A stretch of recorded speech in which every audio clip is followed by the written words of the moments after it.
was good. Funk you in the city, funk you up in the woods. Funkin' up the neighborhood. Funkin' up the neighborhood. I felt fool cause the funkin' was good. Funk you in the city, funk you up in the woods. Funkin' up the neighborhood. Funkin' up the neighborhood. I felt fool cause the funkin' was good.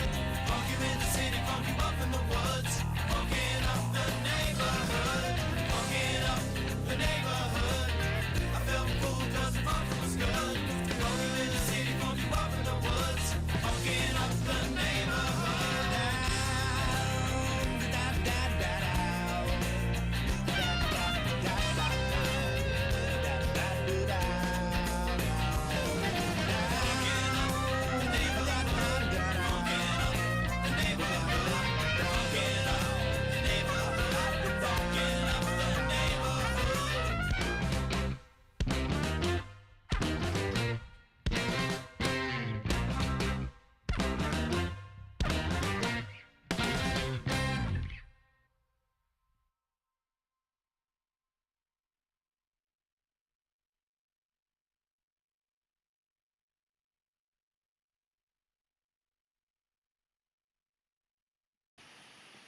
And we're live! And we're back! Welcome to the Underdog Journey. I'm West. This guy is David. And between the two of us, we're both here today. We're actually both in our normal places this time. Yes. Last week, you were in the Caribbean. You were in the Bahamas. Yeah, I was in the Bahamas last week. Week before that, you was off in Texas. Yeah. So we still have yet to get back to Columbus at the same time for a while, but we're going to make it happen. We'll make it happen. We're either going to make it happen in Columbus, or I think we need to make it happen on the road again. Yeah. Yeah. We got some open invites out there, and I think it's time we take some of those to heart. Now we know we're going to be side by side down in Southern Ohio here in the upcoming future because we've got the Pay Lakers YouTube, whatever they're calling it. I don't even know what they're naming it at this point, but it's a fisherman showdown of YouTube people, personalities. And apparently there's a lot. Aren't there like... It's growing. Did I hear like 40? Turn around. Did I hear like 40 people or something like that? There, as far as the people that are coming, we're pushing. I mean, within just a couple hours of the question going out. I mean, competitors though. Have attendees. Just attendees. We already had, I think, over 50 or 60 people come back and say, yeah, they're gonna be there. But wait, stop, collaborate, and listen. What are you drinking? Oh, well, I'm still on the Noctera kick. I'm having Sunscream, their summer wheat beer, which is really good. Like, I had to take a second look at this because I forgot how good this one is. It's really tasty. This could get you in trouble. It's really good. Is it? What kind of percentage you looking at on that? It's a wheat beer, so not a lot. So let's see what we got here. 5%. 5%. 5%. Well, 4.8% to 5.4% is really sweet spot for a good wheat beer. So yeah, that's what I'm saying. On a summer day, like this would be amazing on a hot summer day. We got up to 72 here today. So, here in the next week or two, they're going to come and open my pool, which I'm excited about. Nice. You get a house with a pool. I love having the pool just right up back so that we can not use it because it's always freaking raining up here and normally snowing. Normal in the summertime even. I don't know that we're done with snow. Look, Ohio, we've had blizzards in April before, so, Yeah. What are you drinking? What do you got? I'm keeping it simple, stupid. I'm finishing off, as you can see, there's a little bit of it left, plus what's in my glass of Eagle Rare. Mm-hmm. And as backup, I've got the good old standby here. I got me a bottle of Blanton's. There you go. We gonna do that. We can do a horse race across the screen there. Yeah, we did that once, and it was really, really weird. It got weird. You're right. It got weird. It looked like the horses were kissing in the middle. It was not good for anybody. No, nobody looked good on that night. No, with the focus groups, they let us know that it did not play well. Don't ever do that again. But then I got a place down the street here called Maximum Wine and Liqueurs, and they bought a bottle of Woodford Reserve. So this the only place you can get this specific single barrel Woodford Reserve is down the road there. So in case I'm, just done with life, or want to change it up from Blanton's, I've got a big ass bottle of Woodford Reserve ready to go as well. Nice. Plus, I've always got access to my shelf that's right on the other side of the room. You do have a nice selection there. I gotta admit, you do have a nice selection. It's growing. I'm still rather new to the bourbon world. Well, look, we need to do a show just on bourbon. We need to get into a few distilleries and talk to some people. That's what we got to do. Yeah, all for that. So there is a brewery I found up in, I'm going to say Boston. It was actually south of Boston. That I think that they'd let us come and broadcast from there. There's actually a distillery in Central Ohio called High Banks Park or High Banks. So High Banks distillery is a good one. We have quite a few here actually. We have let's see. It's completely slipped my mind. It's like, wow, I feel like I was there. There's Mid-Ohio Distillery. There is Ohio. There is the one in Grandview. I can't remember the name.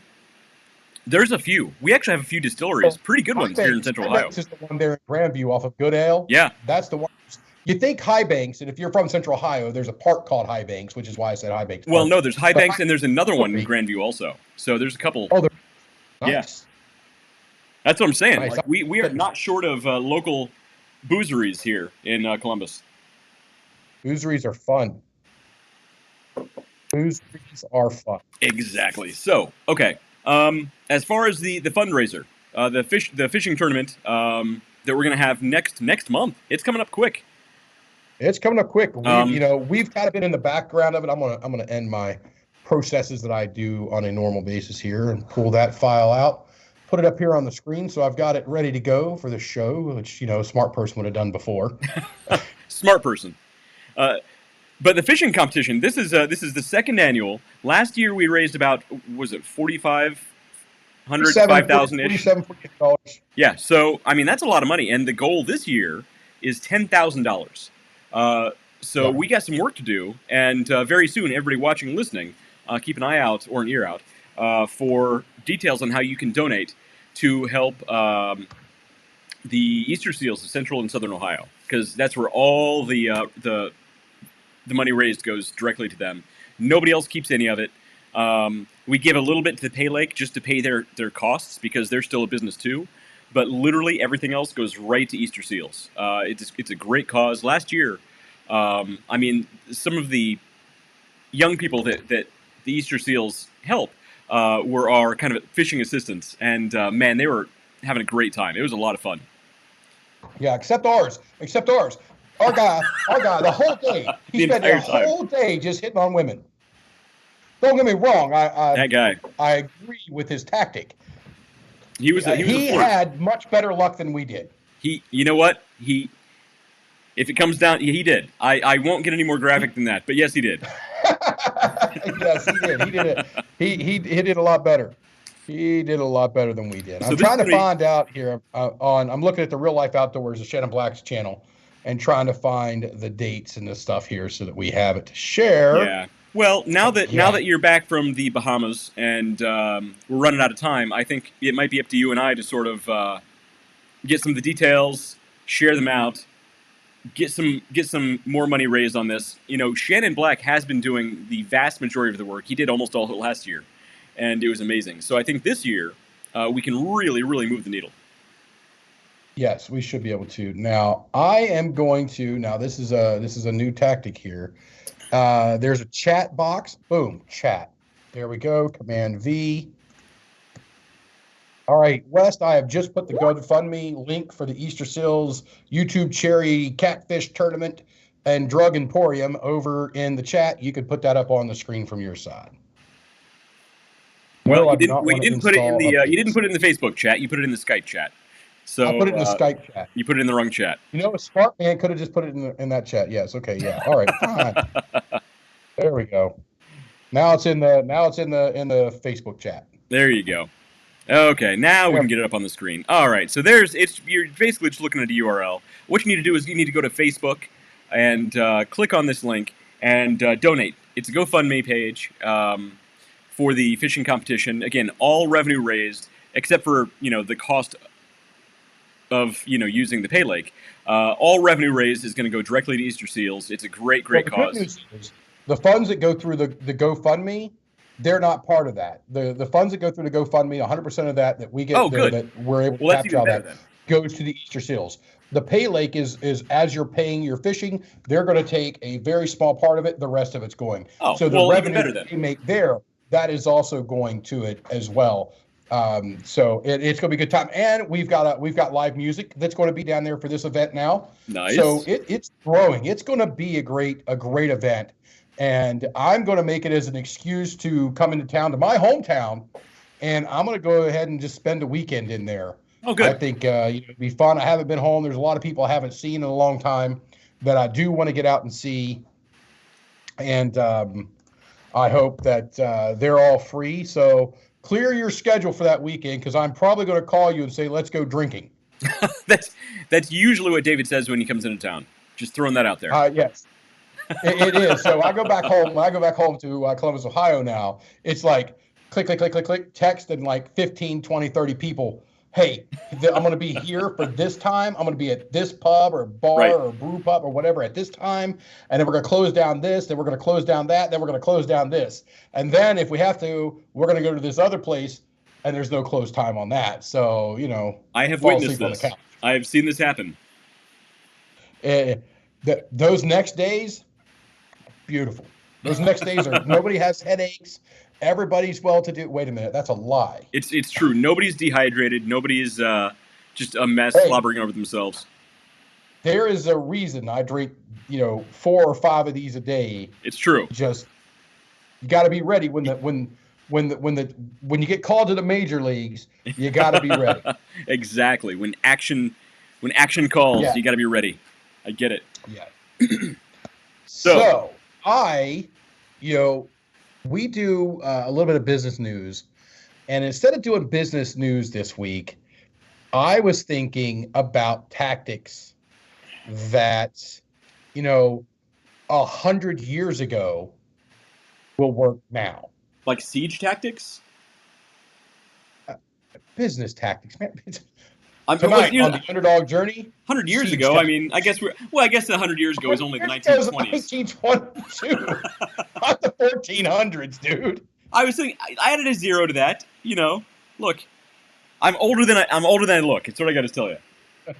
I remember the days when siege tactics were a real thing. So, wait, you're Irish. You can't trace your roots to Charlemagne. I trace my roots right back to the potato plant that I sprouted out from. Okay, so West tonight on the Underdog Journey. West the potato plant. Potato eater, at least. So the good news is we're not worried about an Irish person calling in and complaining, because they don't get offended by stuff. It's true. Have you seen pictures of Dublin, Ireland on St. Patrick's Day? They fully embrace it. Although it's pretty much the only place in the world you don't want to order an Irish car bomb. I'm just throwing that out there. And we're off the air. And we just lost at least that part of Europe. Okay. Just lost Europe.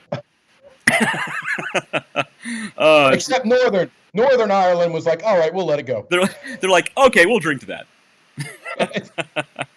All right. So what are your 100-year-old business tactics that you're going to go? Well, I was looking into it. I was just like, you know what? I'm gonna brainstorm myself. Okay. What would I think? And I kind of came up. I think there's like 10 of them that I can find here. But I thought of a few of them before I started looking into it. I was like, you know what? Relationship building has to be number one. Yes. Has to be number one, because guess what? It's number one now. Yeah. It had to be number one 100 years ago. It had to be number one 200 years ago. So, that is that immediate rapport that you have with the buyer or the buyer's rep. So whichever way it goes. So it's funny. It's funny that you mention tactics from about 100 years ago, and the first one you mentioned is making connections. You wouldn't happen to be a fan of Dale Carnegie, would you?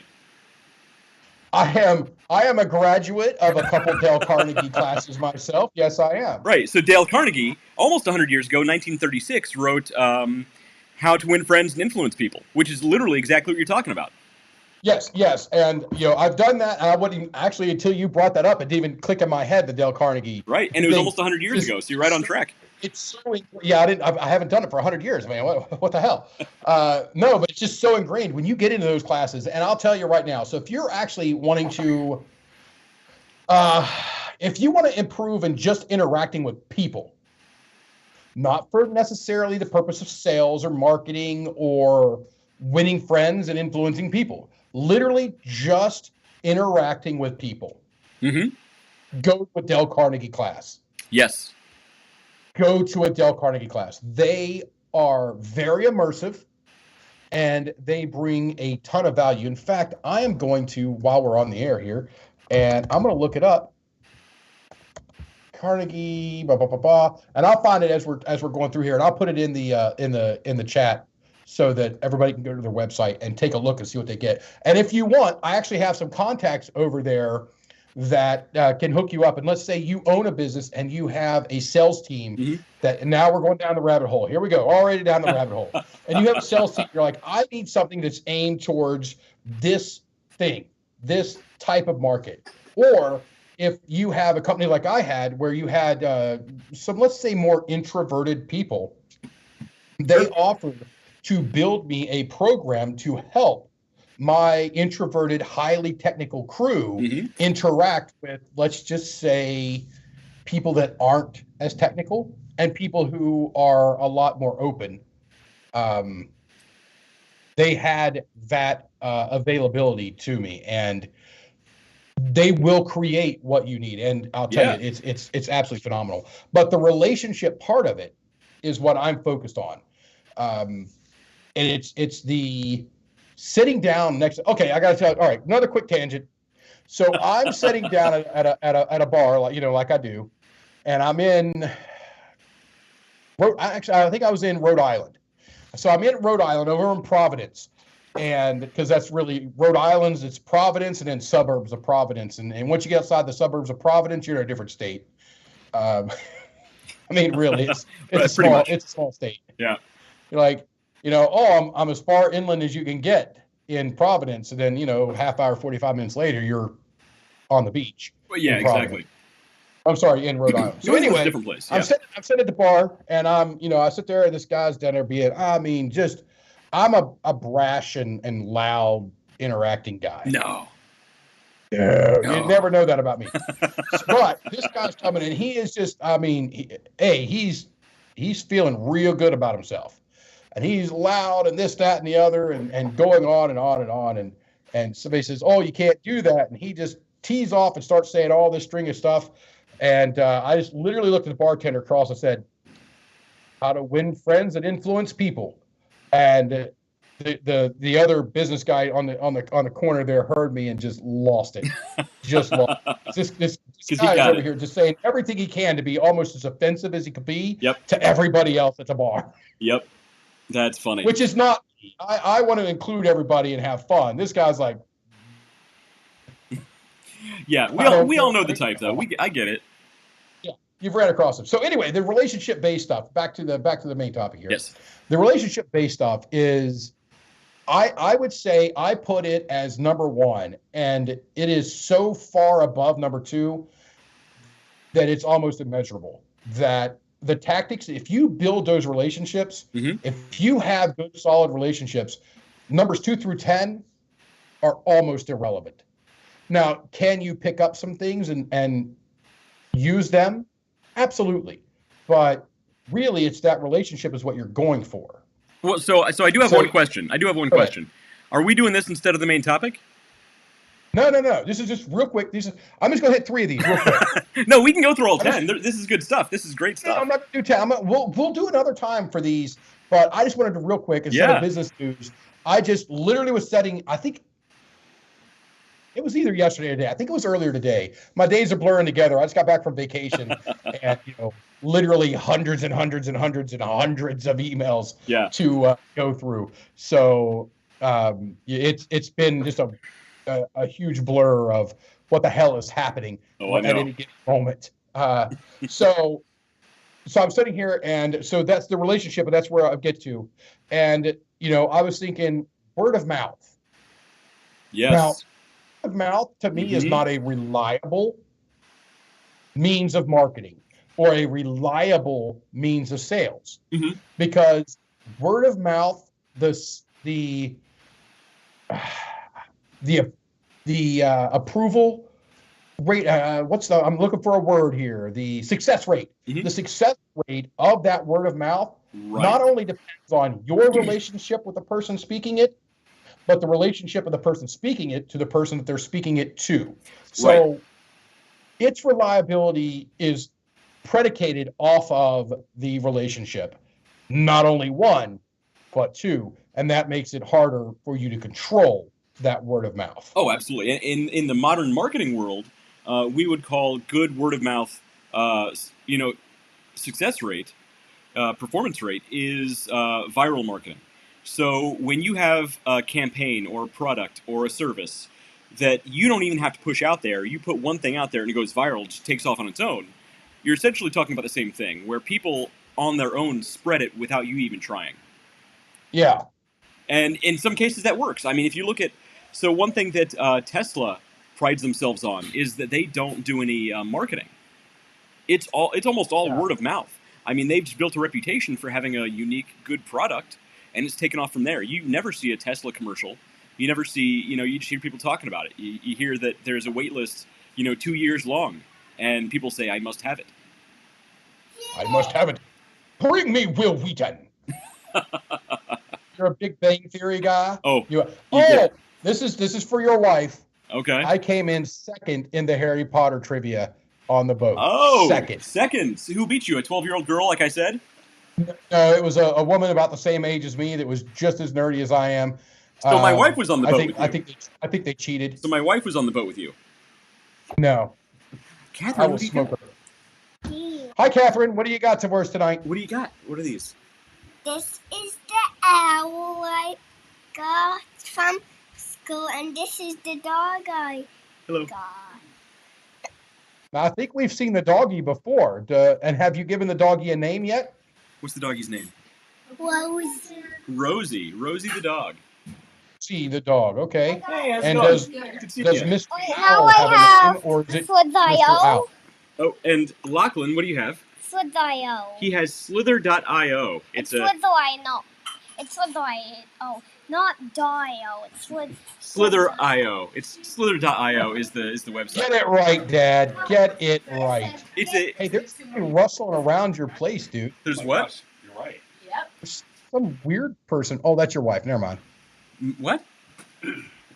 No, back there. No, that is a different person. Who is that? That's Matt Harmon's kid. Yeah, who's this taller? Katie. Is he taller? Are you I taller? recognize her now. They're about the Taller same than height. most of my Wow. teachers. A little taller. That's funny. Yeah, last time I seen her, she was 2. Oh, that's how she is. She's a teenager now. Yeah, that's awesome. Kids. Oh, will not allow this. Well, soon Lachlan's going to feel awkward sitting on my lap telling you about his insect friends. So, Yeah, well, they told me. Yeah, but they're like. but it's still, but then it'll be even more funny. Ambly pigeons. Ambly pigeons. That's the one. Oh right? yeah, you need to. They're looking at the creatures in the aquariums back there. They have a queen ant. Yeah. Yeah, they're. So we're gonna put the Carpenter Ants in there soon. They're about ready to come out of hibernation. Yeah, that's full of isophones. So it's not like we're live online or anything. Hi, Underdog Journey fans.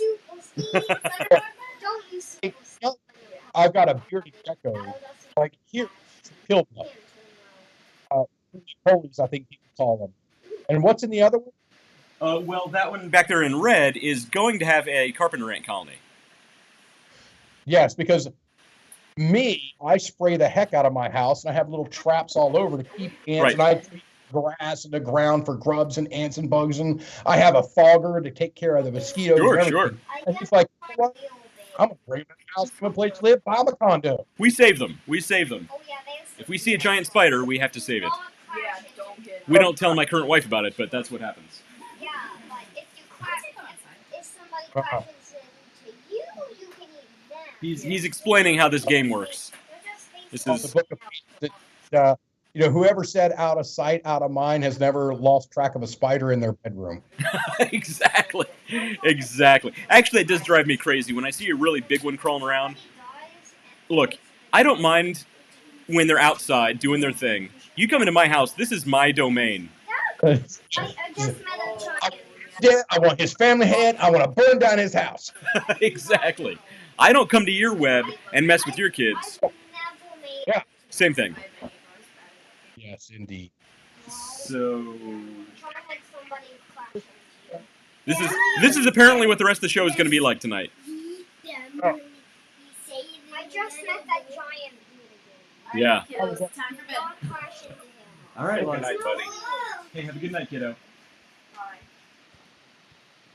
All right, so we're talking about word of mouth marketing and how that is created on 2 levels of relationship.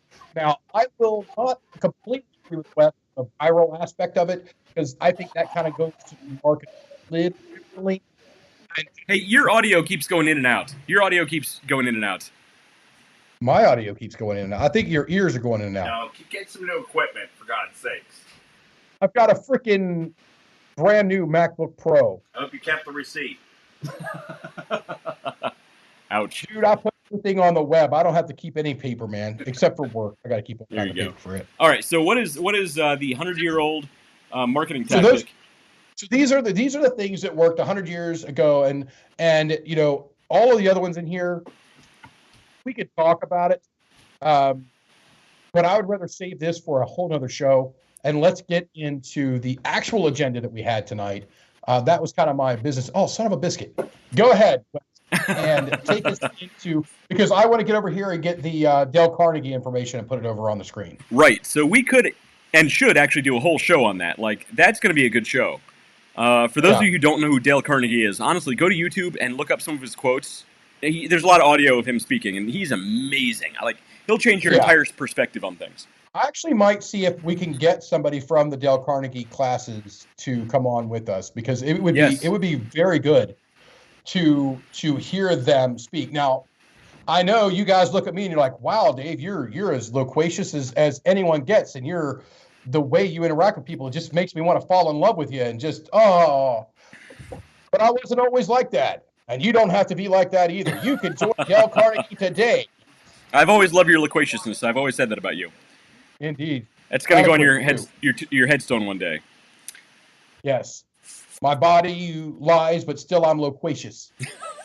That's a mixture between a callback joke of Just Right Now and a Metallica tune. So if you guys got that.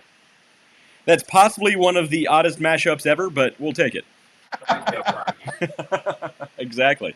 All right, so the main topic is, I don't know who has been following the Elon Musk Twitter drama. Right. So it keeps growing and getting crazier. So here's the thing. So last week we talked about Elon Musk becoming Twitter's top shareholder. He purchased 9.2% of the company's stock. After which, Twitter CEO Parag Agrawal, which I finally learned how to say it, sort of, invited, in big quotation marks, Elon Musk to join Twitter's board, right? And he did this, of course, in a tweet because he's the CEO of Twitter. He says, "I'm excited to share that we're appointing Elon Musk to our board. Through conversations with Elon in recent weeks, it became clear to us that he will bring great value to our board." To which Elon Musk replied, "No." Well, get this. He replied, "It gets better. It's actually far better than just saying no." It keeps getting better. It does. And it's still unfolding as we speak. So he actually replied, "Looking forward to working with Parag and Twitter board to make significant improvements to Twitter in the coming months." That's his reply to the CEO. So, but it keeps getting better. There's more. This weekend, Elon Musk tweeted and then deleted several posts, one of which included, "Is Twitter dying?" He then tweeted a poll to all of his followers, tens of millions of people. The poll read, "Convert Twitter SFHQ to homeless shelter since no one shows up anyway." Did he really? Yes. He tweeted this out. And he goes on to say that's not a joke. Right. So 1.5 million people responded to this poll.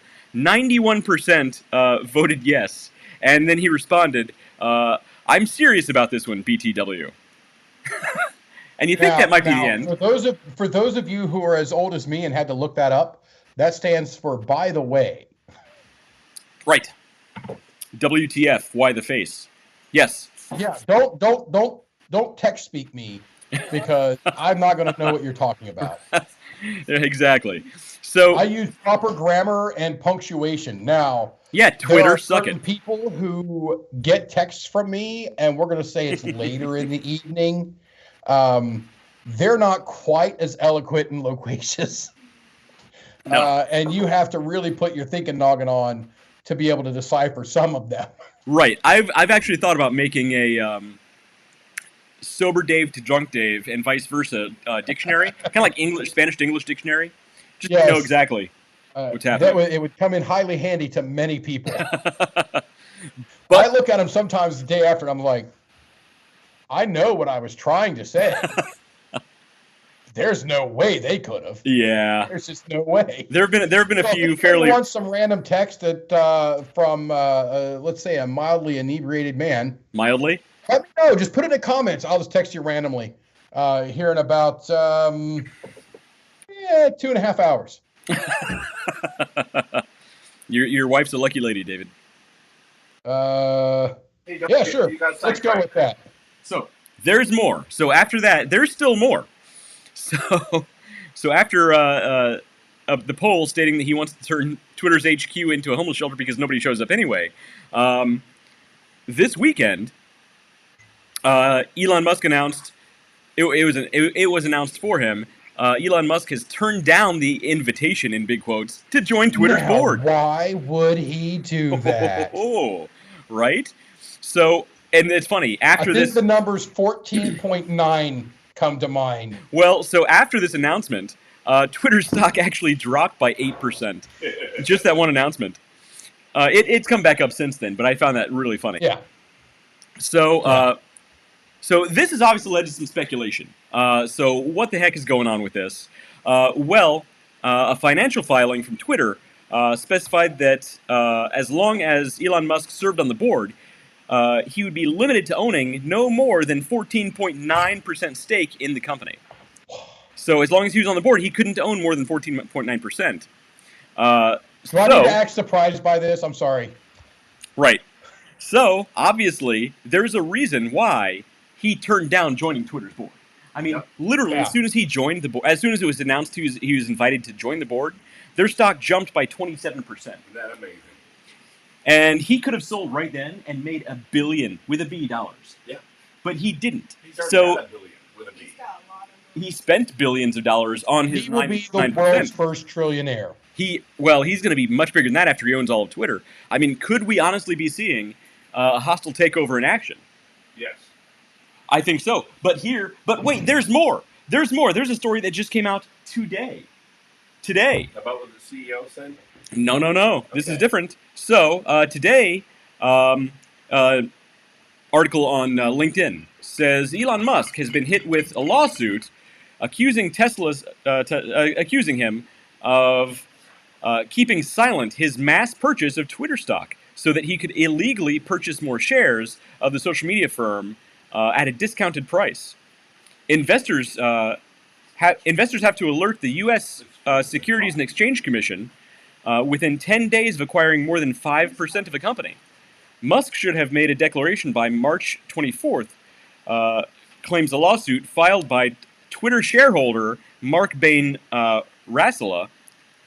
Musk announced his 9.2% stake on April 4th, soon after Twitter's stock jumped by 27%. So, another shareholder in Twitter who gained at least millions of dollars in his shares is now suing Tesla because he didn't announce. Right. Now, what does this tell you? He's not mad that he made millions of dollars. He's mad because Elon Musk is likely going to have a hostile takeover and make massive changes to Twitter. Yep. Here's the funny thing. This guy clearly isn't thinking it all the way through. If he only wanted shares in Twitter, if he only was in it for the money, the investment for the money, he would allow Musk to do whatever he wants. Because just the announcement that Musk might join the board made the stock jump by 27%. Meaning if Musk took full ownership of the company, imagine how high it would go just overnight. Well, and the attacks have already started on Musk from the media. Yeah, we're not going to go into politics of the whole thing. But you're totally right. I mean, there's a lot of really weird things going on, and this drama just keeps unfolding. Well, it's nuts. You hear what the CEO sent out in a memo to the staff, saying that in the upcoming months there will be a lot of distractions.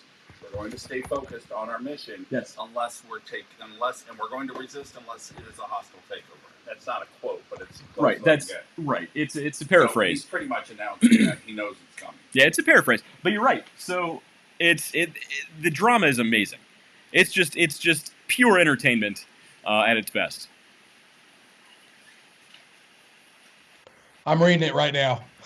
Yeah. Like, ooh, this could be good. It's juicy. I'm really curious to see where this goes. Now, if Musk did in fact break the law by not announcing his purchase of that much stock, just because who knows where this could lead?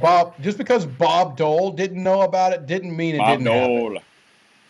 Whatever. Bob Dole likes to hear Bob Dole talk about Bob Dole. Bob Dole. That's a Family Guy reference, by the way. So here's what he says. It says, the distractions ahead of our goals, priorities will remain unchanged. The decisions we make and how we execute is in our hands, no one else's. Let's tune out the noise and stay focused on the work and what we are building. Yeah. So basically, that was thumbing the nose at Elon Musk, saying, no, we have control. Right. Well, I'm sorry, you actually don't anymore. Well, a publicly traded company. And I really hope that he continues. Elon Musk does continue to buy shares and continues on. You know, the first thing I would do if I was the board, I'd split the stock right now and sell to many people. And I wouldn't be surprised if you see that happening soon. To split the. So here's the thing. So this complaint, this lawsuit, I think there's the ambition that the SEC will stop Elon from purchasing more because he had an infraction by not announcing, or maybe somebody living on Mars thinks they'll make him give back some of his shares, which can't happen. So either way, he's still going to remain the top shareholder. And look, here's the thing. Elon Musk has a lot of money, like a lot of money. I don't know if you guys knew this. Exactly. And here's the thing. Guys with a lot of money have tentacles everywhere.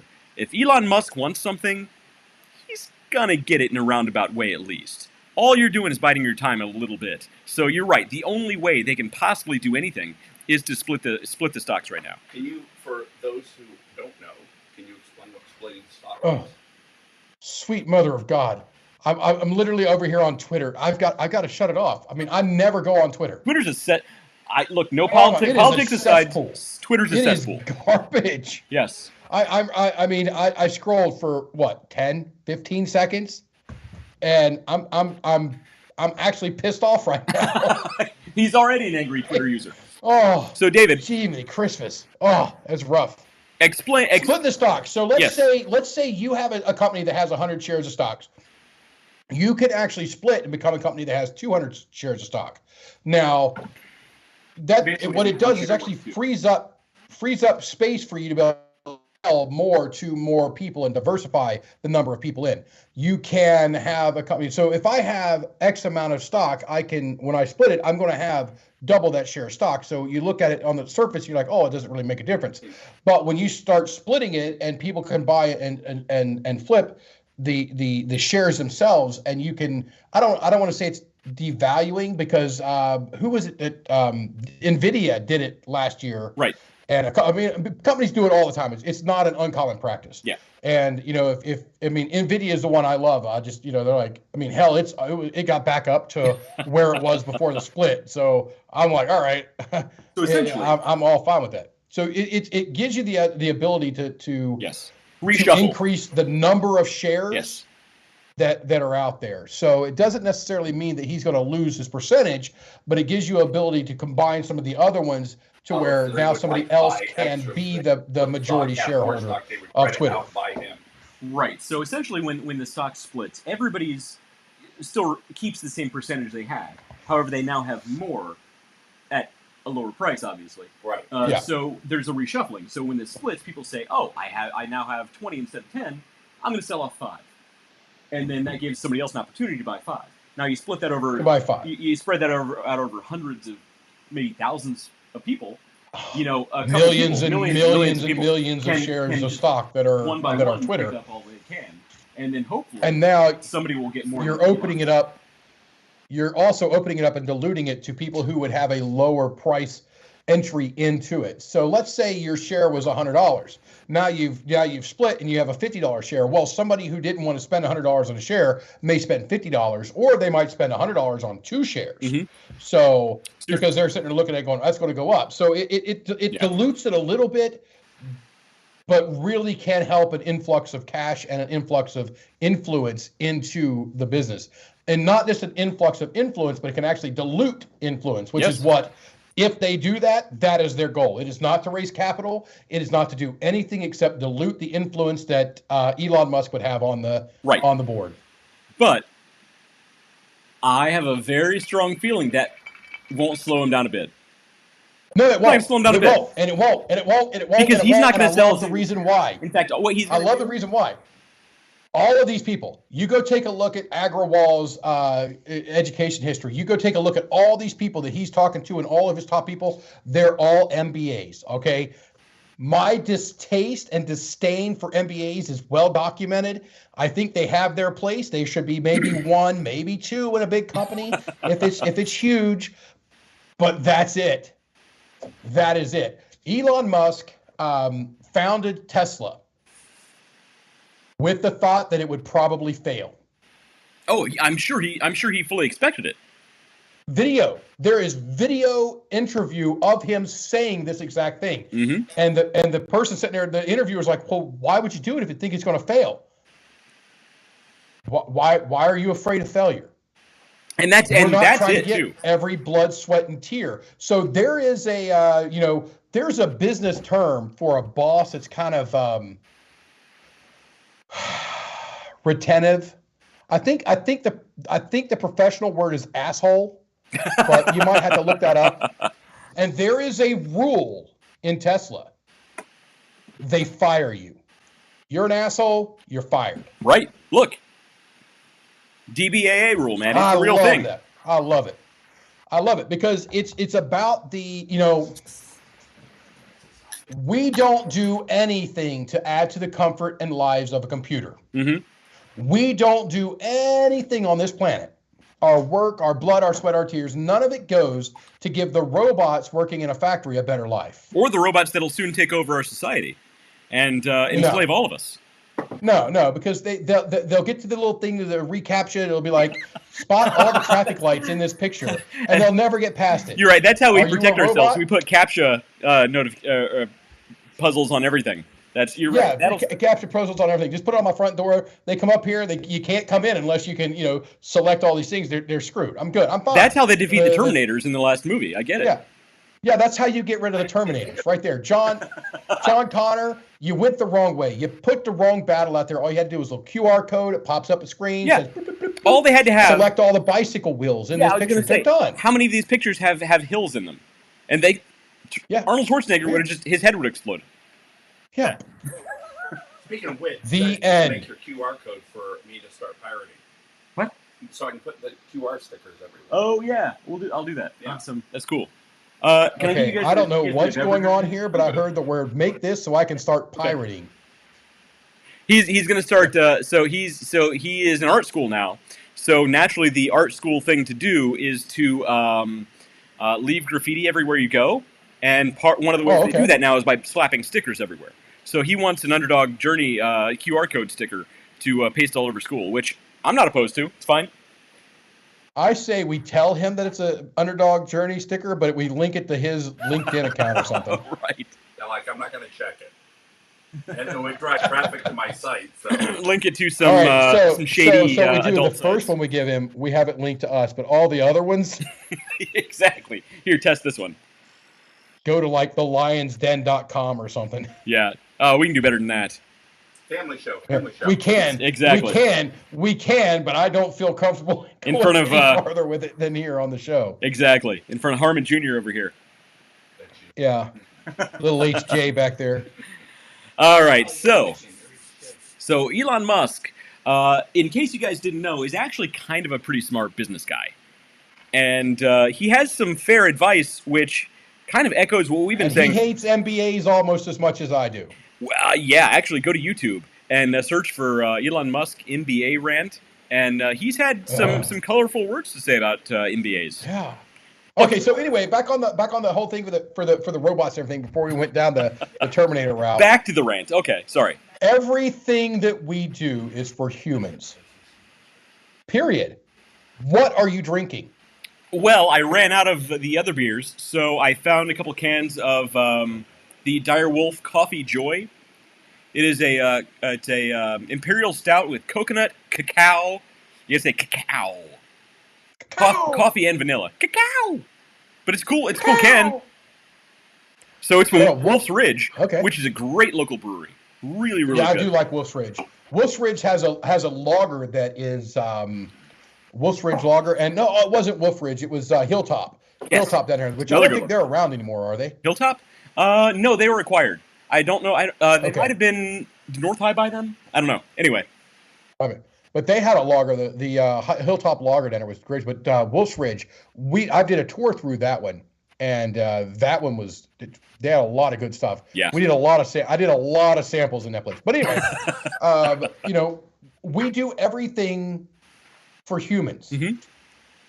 And I don't know if all of you guys know this, but humans are not efficient.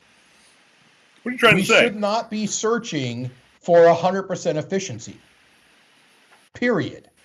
Any place that's trying to get that level of efficiency and constantly looking for that. Now, I understand. I don't want to waste anything, and I get that. There's a difference between wasting something and being 100% efficient. Just because you're 99% or 50% efficient doesn't mean that you're wasteful. Sometimes it's just how it goes. Some days I am 10% efficient.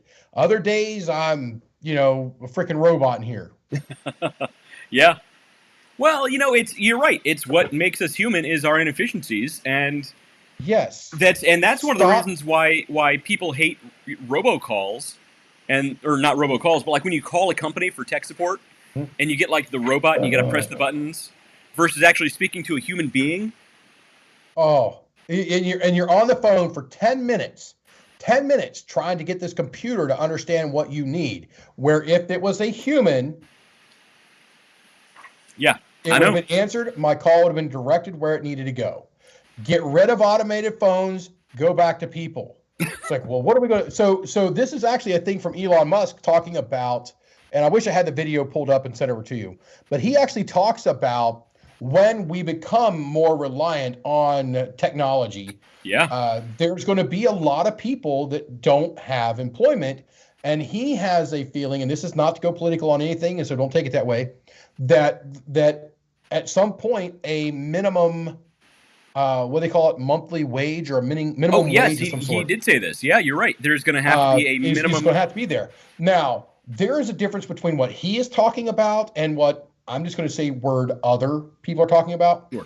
I believe Elon Musk looks about it far more like Starfleet. Which is how you look at it. Yeah, and I agree. World. Look, if we're looking at it from the Gene Roddenberry Star Trek universe, we don't have use for money anymore situation. Yeah. I get it. However, we also know that's not a perfect system, because even in Star Trek, they still, in certain shadier parts of the Federation, relied on the black market relied on gold pressed latinum. So here's the thing: even though they didn't have money in the Star Trek universe, they still had possessions. If you marched into Chateau Picard and picked up his 100-year-old bottle of Romulan ale, he'd come along and kick your butt.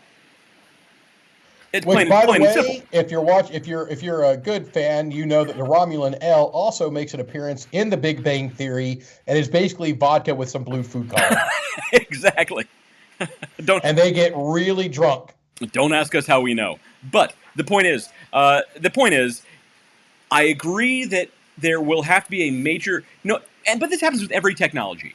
Every time there's a new technology, there's a massive shift in employment and human functionality, right? If you went back 100 years ago and took all of the people who were into manual labor brought them into the modern world of mechanized manufacturing, they would be useless. They wouldn't know how to do anything. They'd have to go into certain very specialized fields, which they can do.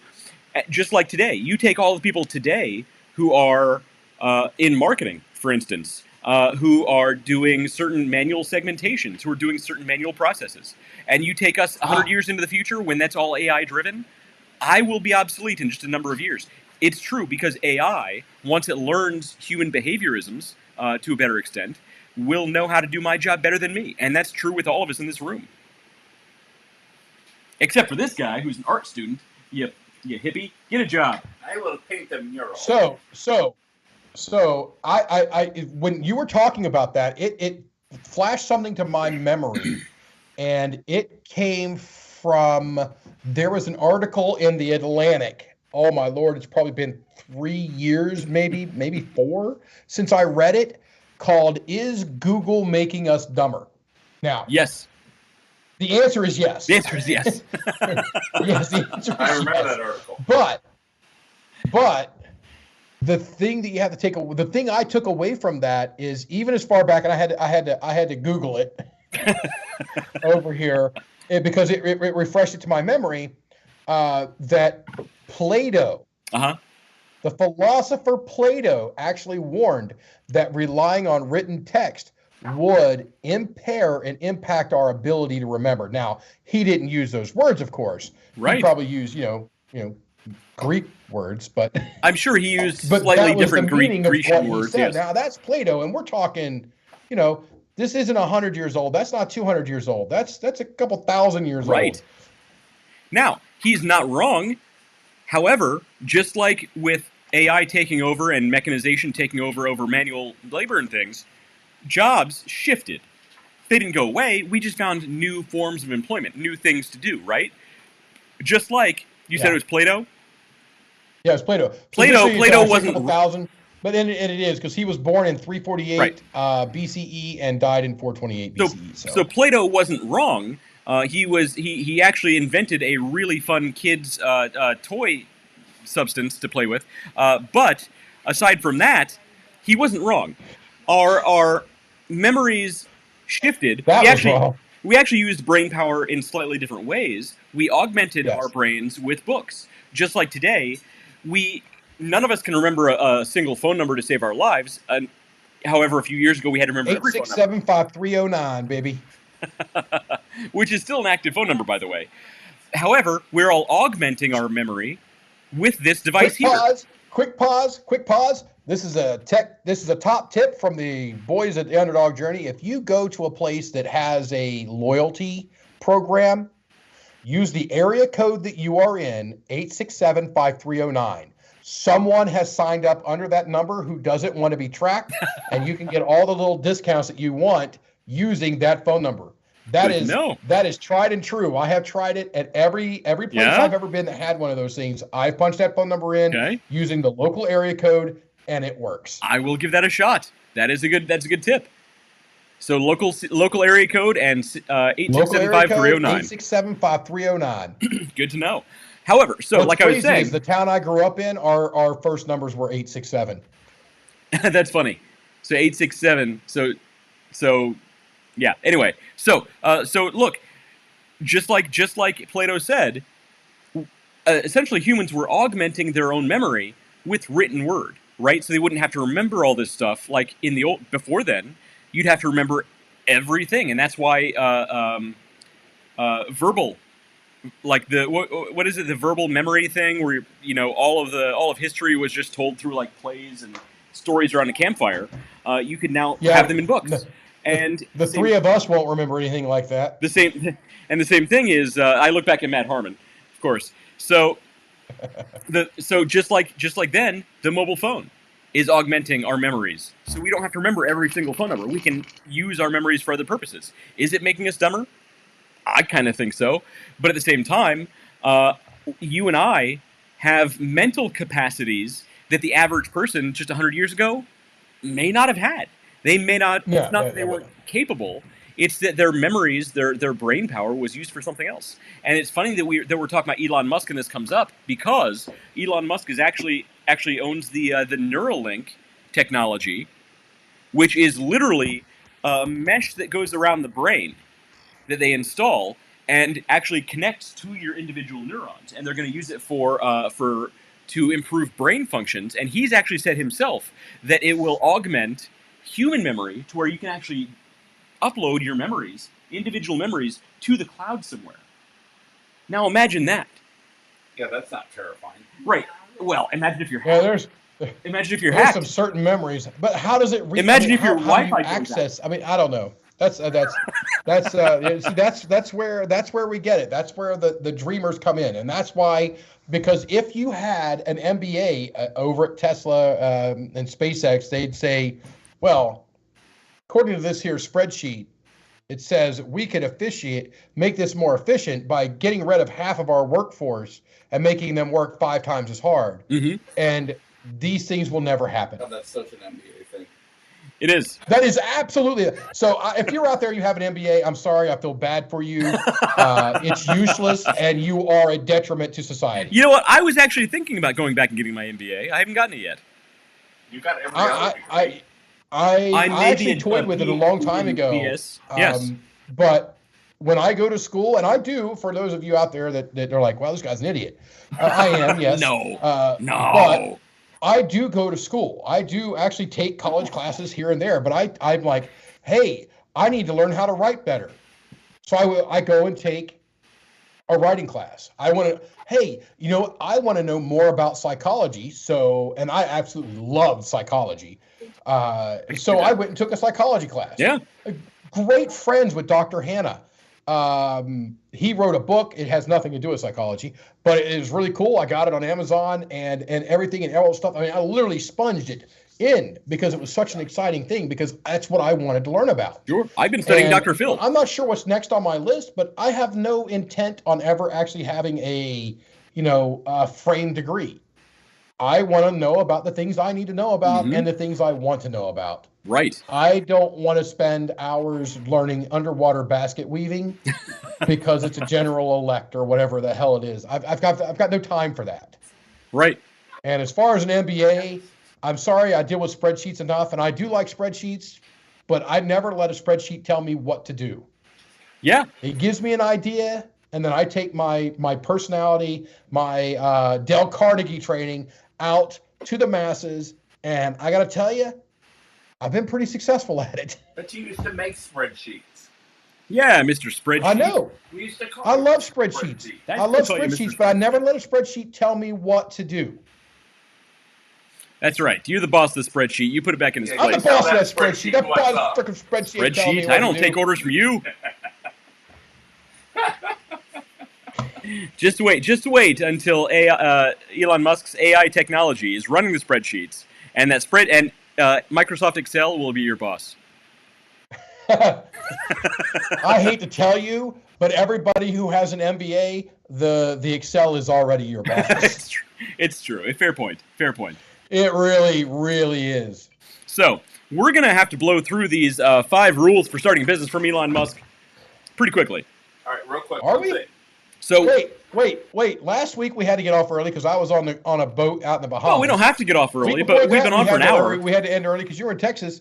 Tonight we can ramble on for 2 hours. So we can ramble on until I finish this bottle of Blanton's and I'm absolutely unintelligible. It's true. Everybody who's watching and listening, buckle in. It's gonna be a fun ride watching David get slaughtered. Buckle up. And worse is the more this goes down the path, the better it's gonna go. So I actually, as I'm.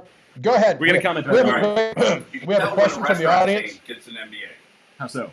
Portions go down, quality goes down, like overnight. Wait, you wouldn't have to be talking about Panera, would you? I have not been to Panera in so long because the portions went down. You want a new one, or you want this one? Okay. Oh, this And oh, is your wife over there? My oh my current God, wife has I've been joined talking us. bad about her the whole time. You got to tell me these things, man. It's true. We've all been talking bad about her. She's used to it. So here's one thing, and there's a lot of cultural impact in that as well, Matt, because what you're saying actually matters. So when someone gets and this is for everybody out there. So when you get a promotion, you tend to think that there's they're giving you that, or you're in this new position to make change, to make it better. And in reality, the thing you need to do the most is leave it the hell alone. Well, so that's that's a cultural thing at a lot of companies. So there are a lot of companies who make change simply to make change, and a lot of that can come in from new leadership coming in, things like that. People want to make their mark. It's not necessarily an MBA, but it's people coming in who want to make their mark, who are high enough where they can say, we're going to reshuffle things just to reshuffle things. Exactly. So, we don't do that. We don't do that. And back again. Yes, exactly. And he's coming down the backstretch. Oh, we got some Blantons today. He's getting fancy. Yeah, I saw it up there. Oh, no. So, Matt, you never said what you were drinking. Did you go straight for the tin cup when you got there today? I did. I'm having a little bit of Blantons. I've never had tin cup, but I will give it a try. It's good. I actually need to get a new bottle. I'll be back in town tomorrow and Friday. What'd you say, David? So I'll be back in town on tomorrow and Friday. So nice. I might, I've got a whole brand new bottle of Blanton's over there. I might bring it. Well, and we might just go somewhere and have a good time. We need to call our Blanton's guy and have him restock us both. So I think it's due. Hashtag Blanton's guy, because I know you're a big fan of the show. Like, I know Elon all the time constantly watches our show, and he calls me up and he's like, Dave, I love the work you guys are doing, and I love the inspiration that you give me to take my company to the next level. So it's true. Thank you, Elon. Yes, that's what we're here for. But we're not really here for Elon. We're here for all of you people that are out there starting businesses. So I know people who are doing businesses from, they're taking bottles, like here, I've got a nice little empty bottle of Eagle Rare here now. They're taking this and turning it into a lamp. And I actually might send this bottle out and have it turned into a lamp for myself. I've thought about that. I have a bunch of old growlers up here. I kind of want to turn into lamps. Yeah, that'd be really cool. So yeah, I got some people that'll do that. So if you guys have something, let me know. We'll actually reach out to them, see if they want to come on the show and talk to us about their process and whatnot. We need to get more local small businesses. Yes. Hey, Dave, do you really have to wait 3 years to charge a fire extinguisher, or can you do it before that? Don't get him started. What are you doing? I'm sorry. What are you talking about? It's 6 years. It's 6 years for a tear down and maintenance. It's 12 years for a tear down, hydro-testing the canister, and then a refill and set. But if you said, hey, I don't feel comfortable with this at 3 years, you can take it in and they'll do it for basically a 6 year maintenance tear down. At 3 years, you can do it. What type of extinguisher? ABC dry chemical, or like a sodium bicarbonate BC, or a heptafluoropropane? We're down. Or actually, it would be that would be FM200. A bromotrichloromethane. That's a Halon 1201, 1211. Can I get Halon? Can I get a Halon? Halon, that's Elon Musk's brother. Hell no. Elon Musk. So. Elon Musk. Let's get back to it. Well, he's not watching anymore. And we just lost the Musk family. We just lost his child whose name I can't pronounce. So look, he can't pronounce it. I'm curious what they're going to call that kid when she, I don't know the gender, when they get older. I don't know what they're going to call the kid. I have no idea. Well, they got two. They got two now. But they both have the crazy names. Didn't you send him the gift? You're young. What do you call these kids? Do you know Elon Musk's kids' names? I have no idea. It's supposed to be like AI or something. Alf. AI, Aeon. Like Alf? Did you say Alf? Like Alf. Like A-L. Yeah, there's like. They made his name off their favorite things like AI, like robots. Right. And stuff. Yeah, it's so weird. Don't experiment with your kid's name. Don't you? Right. It's XAEA -XII. How do you pronounce that, David?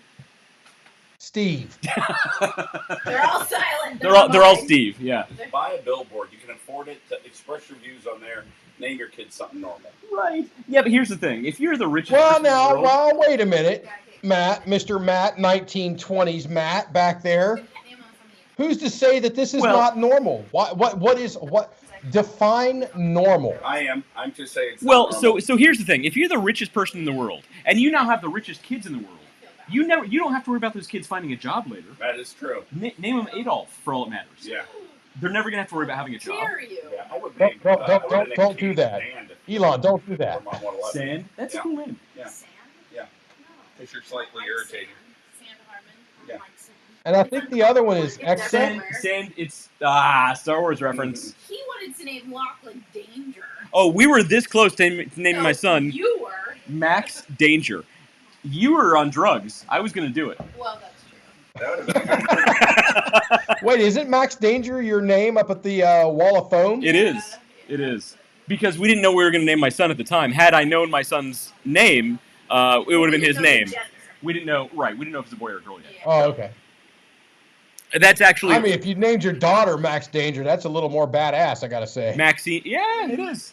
That's Should have. our kids. She's the dangerous one. Ladies and gentlemen, if you're just tuning in, good luck. We are. Hey, New- Dave, New listener, we're sorry. I'm thinking Yeah. about starting a business. Does Elon Musk have 5 tips I can use? Well, Matthew Harmon, thanks for bringing us back on track here. I've been trying to find a way to bring us back. Oh, you have? Yeah, he's been trying. We were way over there. Yeah, David's the one who brings us back on track. Indeed. So, for those of you who don't know, Pardon me. When we have done something that's been wildly inappropriate, who has executed such things, sir? yeah, but who bought me the alcohol? Me. Well, yeah, that's me. Yeah. I was just going to grab a guitar and start playing. That's well, you know, it would It's not too late. it would pretty much be on par for what we've been doing tonight. We have actually stayed This is. in the So- realm of Elon Musk, sort of, most of the Yeah. time. So, well, it is actually for those of you in Rio Linda, our agenda actually includes Elon Musk's 5 rules for starting a business. Right. What would And those be? we're going to go through them. It's 8:09, so we got plenty of time because it's time. the internet. Start with 1 or 5. Well, I think we so I want to end with number 5 All right. because it's a Now wait a good- minute. In classic West fashion, is there a bonus number 6? Oh, we could make it number 6. We can make a bonus number 6. I mean, I have everything in order. I could I'm keep just going. Scared to pull the trigger. That's cool. That's Matt's back there It's like, getting guys, weird." come on, man, let's go. All right. So All right, so you need to work super hard. yeah, number It 1. is not easy. This is It number is one. not easy. Number That's 1. Kim Kardashian. Number 1. You obviously need to work super hard. Look, Okay. Kim all right, Kardashian. How did she get famous? Sex tape. She was working pretty hard. No, Have you seen it? I did not see it. Mom told me about all Oh, this. for God's sake. She Mom has told you? Matt, your daughter has the She internet. has the internet. She's heard of the sex She tape. Heard. doesn't- oh, she's not allowed to see the internet. It still doesn't matter. So let's do the. So number 1. Let's not do Kardashians, but let's say there are YouTube channels out there for like cleaning cars. Not stupid. Right. And we are car people here in this house. We enjoy them and we love it. And I love watching those. And I look at it and I go, that's a lot of work. Mhm. But if for someone who's like, man, this guy brings in probably $1 million a year in YouTube revenue, and all he does is clean cars. Yeah. No, he probably works 80 to 100 hours a week Right. between detailing that one car that you get to see in the week's video, Right. 20 other cars, plus all of his time editing and putting together the video. He probably works a good solid 80 to 100 hours a week Oh. doing that. Absolutely. It's So not bust your ass. Right, so That's number- hashtag number 1, bust your ass. number 1, his actual words, you need to work super hard. So for those of you who don't know, Elon Musk is actually from South Africa. Not a super affluent country, right? Nothing against South Africans. You've accomplished amazing things over the years. Elon Musk is from South Africa. So Elon Musk and his brother, when they started their first business, Zip2, instead of getting an apartment together, they actually just rented a small office, and they actually slept on the couch in this office. They showered at the local YMCA. That's bare bones, right? They were sleeping on the couch, showering at the YMCA. They had one computer for this business. One computer. The website was up during the day. It was down at night, so they could continue coding to improve the website. And Elon Musk and his brother Kimball sold their first company that they did this on, for $305 million. So look, when a man showers the YMCA and sleeps on the couch in his office, says work hard, and you're going to get wealthy, this guy knows what he's talking about. Like, Do it. That's amazing. Like, that story alone, you need to listen to what this guy says. So, that was number one. Work super hard. Number two, David, what is number two? 1995. It was founded in 1995, by the way. Yeah. And the funny thing is, he actually has so much money, his hair actually increased in volume. If you look at the photos of him then versus now. Unlike Jeff Bezos. Look, Jeff Bezos, he can do whatever he wants. And here's the thing. You got that much money, you can look however you want. Look at Mark Zuckerberg when he's just walking around the streets with his wife. Like, he looks like an average frat boy. Like, he's wearing all torn up clothes and flip-flops with you know, it's Straight crazy. up, I wouldn't hire him. Right, exactly. So, don't judge a book by its cover is the point. Number two, though... I'm judging a book by its cover. So number two, though, is have a great product or service. These sound obvious, but when you actually think about it in detail, the way he lays them out, like, it makes a lot of sense. So work super hard is not just lip service. Listen to what we said. Look what he did and accomplished and sold his company for $305 million. Yeah, the dude's onto something. Yeah. So number two, have a great product or service. And the way he breaks this down is, unless you're a completely new company or going into an untapped market, which is almost unheard of, you need to create a product or service that is significantly better than your competitor. Not just a little, but significantly better. And here's the thing. When you look at companies who have just massively increased over what their predecessor did, look at Friendster, for those of you who are old enough. Friendster. Well, I want MySpace back. What? I want MySpace back. Well, let's talk about that in a second. So what outdid Friendster? MySpace. What outdid MySpace? Facebook. Now arguably one of the most powerful companies in the history of all mankind, and as far as we know, the universe. Yeah. However, MySpace is actually owned, the domain and the IP is owned by another company. I forget who owns it. But I think if that company was smart, they would play the nostalgia game right now and make a bajillion dollars. They totally could. Look, MySpace people, whoever owns MySpace is still there. Call David and I. We will help you. We will walk you through this process. But MySpace is still there. It is just it's aimed towards musicians now, which is their mistake. And wait a minute, who was the NSYNC guy that all the girls love? Justin Timberlake. Timberlake? That's the one. He's one of the, I believe he is one of the major investors in the MySpace rebrand over to, here's a thing called Bikini Kill. Wait a minute, let me go back and see what's going on there. Well, Bikini Kill Detail 2022. David, I'm not going to ask about your browser history.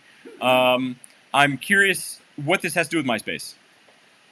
It's all, I'm on MySpace's website. And we've lost David. Okay, so MySpace, here's the thing. I'll be back in a minute, guys. So MySpace, like, they have a big opportunity. Tell me I'm wrong, those of you who actually remember MySpace. If they played the nostalgia game, if they dropped music and played the nostalgia game, why weren't you on MySpace? I don't know. I didn't care, I guess. Do you think she would like MySpace? I have no idea. Matthew Harmon, were you on MySpace? I opened it one time, and it was very confusing. Not if grandmas get on it, like Facebook. Well, but here's the thing. Teens and what? But that's my point though. So Facebook. For those of you who don't know, young people don't actually get on Facebook very often because their grandmas are on there. However, if MySpace came back, played the nostalgia game, and they actually put in the old functionality where you could put in flash games and things like that on your profile, put a music that would automatically play, have the friends list the way it was. They could get, and you could re-HTML the backgrounds and everything. They could get the nostalgia. There's a whole generation of people that learned coding from frickin' MySpace. I learned a lot of coding from MySpace. Hacking. I learned a lot of hacking from QBasic, but that's older than most of you. I learned a lot of hacking from MySpace. Modern hacking. I knew some older stuff, but just getting behind the scenes and playing with things I shouldn't have been playing with. That sounds really bad when you're talking about the internet. But they can actually get the younger people to go on because there's a lot of interesting functionality that MySpace doesn't offer that isn't associated with social media these days. Yeah. Exactly. So I actually used to. So my MySpace profile was actually pretty awesome. I had all kinds of Flash games on there. I ripped Flash games from other like actual legitimate websites and put them on my thing, and I had to recode them. It was a lot of fun. Yeah, it was great.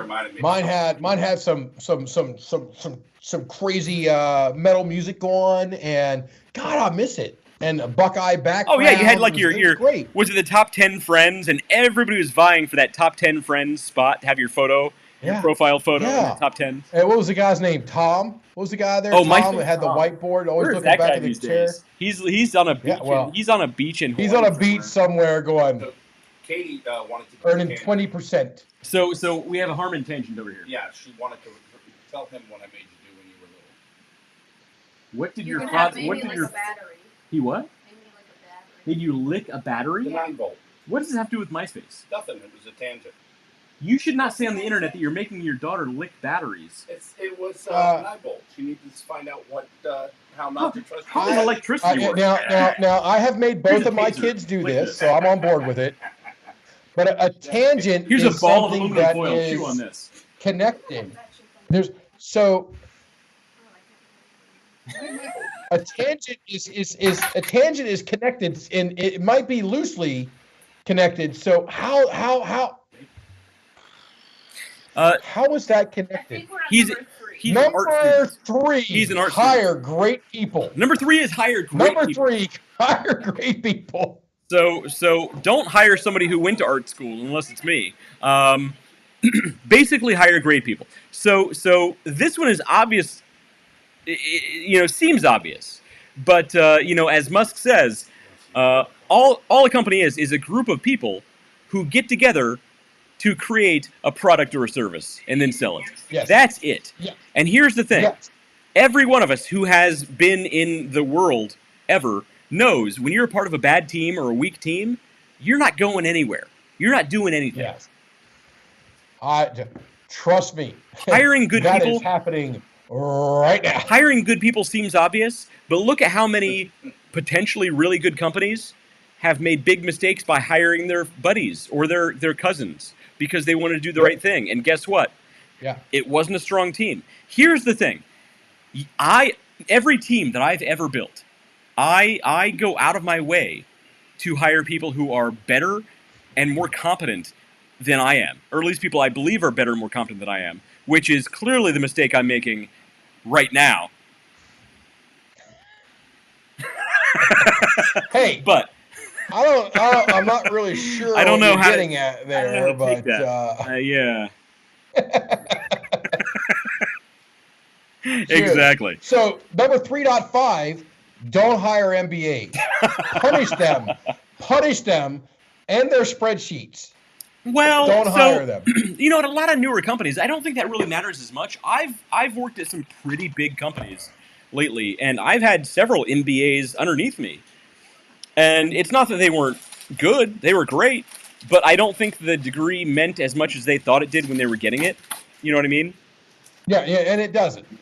We're breaking out the Oreos over here. Potato chips? Oh my God, they got Oreos.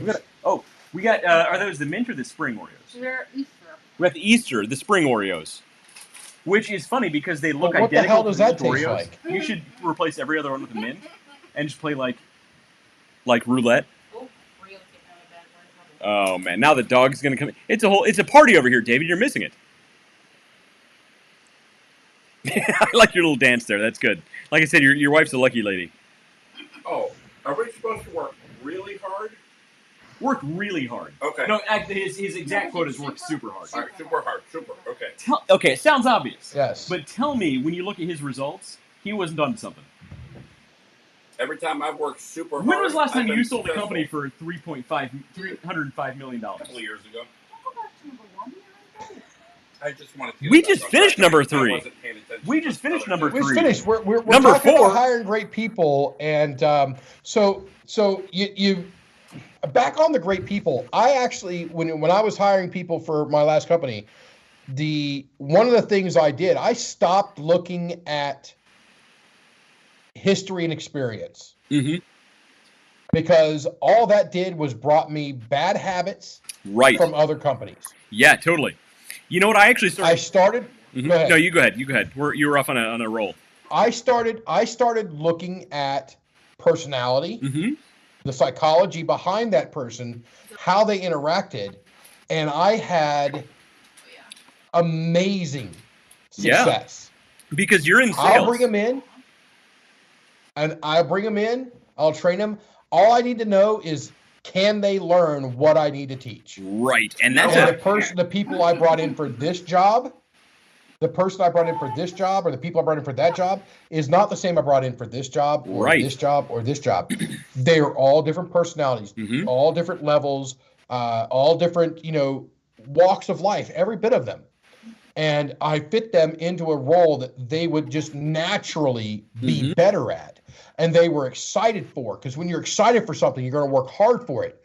And they did, and they were amazing. And they are over there even today, kicking ass and taking names. Right. Oh, 100%. When I've hired people to join my teams, I do the same thing. I stop looking at history. I stop looking at credentials. I talk about the functionality they're going to need to be able to perform. I talk about the user interfaces. I talk about the platforms they're going to be using. And if they meet the standards that I would hold to be important for that job, and they have the personality to where I know they're going to be a good fit, a good cultural fit for the team, they're a shoo-in. And I've hired a few people where they have almost no background. And my several rungs above me at the company look at me afterwards and they're like, that might have been a mistake. Guess what? Every single time I was right, because it's not about their background. It's not about what big company they worked for last. It's about the cultural fit. It's about their ability to learn, their excitement. And look, here's the thing. Do they even know what the buzzwords mean? Do they know this? Oh my God. Do they have the ability to learn? So I have been through this even on this show. Sometimes yes, sometimes no. Because if you know the buzzwords, business you buzzwords, know what they mean. You know what people are asking for. Because here's the thing. Look, and not just buzzwords, but actually know them in context. Because I've worked for a lot of high level people making a obscene amount of money who use buzzwords in completely the wrong way. If you can find somebody who actually understands what they mean in context and uses them correctly, that tells me that they understand the world in which this buzzword is supposed to be used. I know you hate buzzwords, but I'm telling you, there's a place for them. I honestly go out of my way to use business buzzwords inappropriately. Well, no, and not business buzzwords. Here's the thing. Okay, so let's say you're coding for an email, right? Let's say you're coding for an email. In email, there's a type of code called AMP scripting, which is used for dynamic population of certain content for personalization, right? I won't say the guy's name or the company, but there was a certain president of a certain company that I was doing business with who would call me into client meetings, and he would say, oh, we're AMP scripting the heck out of this. He'd use it as a verb, and he'd use all these buzzwords in the wrong way. And the whole time I'm cringing. I'm like, ooh. But the client doesn't know any different, so he sounds great. He sounds amazing. Well, ping. But I'm not talking about like ping or buzz me after this meeting or the normal drinking game buzzwords. Make this happen. I'm talking about like actual technology-based actual buzzwords that mean things that actually have functionality. Yes. I'm not talking about not buzzwords. Yeah, I'm not talking about synergy. I'm not. We're not going to drink every time we say synergy in a meeting. Exactly. That's a good one. It's the worst one. What's that? Synergy. Oh, so for we've been over this in the past. I actually, back when I didn't work for the company I work for now, I was a rep for this places or a business for this place as well. And, I used to go to their conference and I used to go to the bar at my table. I say, guys, this is the game we're playing. Go load up. So we'd have a handfuls of hooch coming back, sitting on the table. And, we go back for another handful of hooch, put it on the table. And anytime they used a business buzzword, we take a drink. Anytime they forced the topic or the slogan of the conference into it where it really didn't belong, you knew they were just forcing it, we take a drink. And if they used the word synergy, right, we finished whatever drink we were on. So you're telling me that every time I've been to a conference and I've seen that table off in the corner of these sloppy drunk alcoholics, I've been sitting at the wrong table the entire time? You've been at the wrong table because we all know what they're going to say. We don't need to hear them, blah, blah, blah, blah, blah, blah. That's great. pomp and circumstance. We're all about it. But for the love of God, when I sit in these meetings, so now I'm on the inside. So I go and I get bottles and bottles. So I go to conference, so these meetings now, and I've got, a huge room full of people. There's a Fortune 50 company. And so I go get bottles and bottles and bottles of water. And now there are a few people who know about my drinking game. So there are a few people on our team that know about the drinking game. Yeah. So they'll see me, and I go get a bunch of bottles of water, and I'll see them go get a bottle or two of water. And then they'll say a business buzzword. I'll take a drink, and I'll look around. There's like 2 or 3 other people taking a drink. Yeah. They'll say another business buzzword. I'm like, gee, Merry Christmas. Another drink.